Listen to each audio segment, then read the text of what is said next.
Hello, আসসালামু আলাইকুম সবাইকে। কেমন আছেন সবাই? আশা করছি সবাই অনেক অনেক ভালো আছেন। আমি কিছুদিন আগে একটা বাইক কিনছিলাম, সবাইকে দেখাইছি। তো এই বাইকটা আমি আনছিলাম ময়মনসিংহ থেকে। তো আমি চিন্তা করছি যে পুরো ভিডিওটা আপনাদের মাঝে শেয়ার করে দেখেন কতটা কষ্ট করে এই ময়মনসিংহ গেছিলাম আমি। তো সকালবেলা একদম ফজরের আজানের পরে যখন একটু ফর্সা হইতেছিল তখনই বাড়ি থেকে রওনা দিই। সরাসরি স্টেশনে চলে যাই। স্টেশনে ট্রেনের জন্য অপেক্ষা করতে থাকি অনেকক্ষণ। অনেকক্ষণ অপেক্ষার পরে 7টা বাজে, 7:30টার দিকে ট্রেন আসছিল। এই যে একদম সকালবেলা ট্রেনে করে একদম টঙ্গী পর্যন্ত চলে যাই। চিন্তা করছিলাম এয়ারপোর্টে যাবো, এয়ারপোর্ট থেকে ময়মনসিংহে ট্রেনে উঠবো। তো শুনতেছি নাকি 11:30 12টার আগে কোনো ট্রেন নাই এয়ারপোর্ট থেকে। তো চিন্তা করছিলাম যে টঙ্গী থেকে বাসের মাধ্যমে চলে যাই ময়মনসিংহ।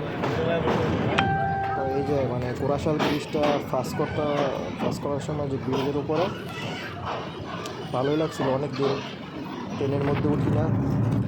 তো ওই সময় আর ভিডিও পুরো ভিডিও বানানো হয় না আর কি। তো আমি বাসের মধ্যে উঠে গেছি পুরোপুরি। যে বাসের ভিতরে ময়মনসিংহের জন্য, এটা কি বাস জানি বলে, নামটা ভুলে গেছি, সামনে লেখা আছে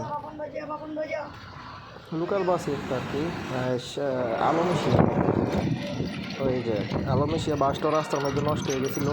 তারপরে আপনার আরেকটা বাস দিয়া ময়মনসিংহ বাইপাস নামছিলাম। বাইপাস নামে 100 টাকা দিয়ে রিক্সা নিছি ময়মনসিংহ ক্যান্টনমেন্টের 1 নম্বর গেটে। সবগুলা ভিডিও কিন্তু ক্লিপ বানাইতে পারি নাই, ঠিক আছে। ওইভাবে সময় স্বল্পতার কারণে ভিডিও ক্লিপ বানাইতে পারি নাই। তো এই যে মামার রিক্সা দিয়া গেছিলাম। বাইকটা যে নিছি, কার কাছ থেকে নিছি, ওই ভিডিওগুলো বানাতে পারি নাই। এই যে ফাইনালি বাইকটা কিনছি। বাইকটা কিনে আমি কিশোরগঞ্জের দিক ময়মনসিংহ থেকে কিশোরগঞ্জ থেকে নরসিংদী ভৈরবের যে রাস্তাটা আছে, এই রাস্তা দিয়ে বাড়িতে আমি বাইকটা চালাই।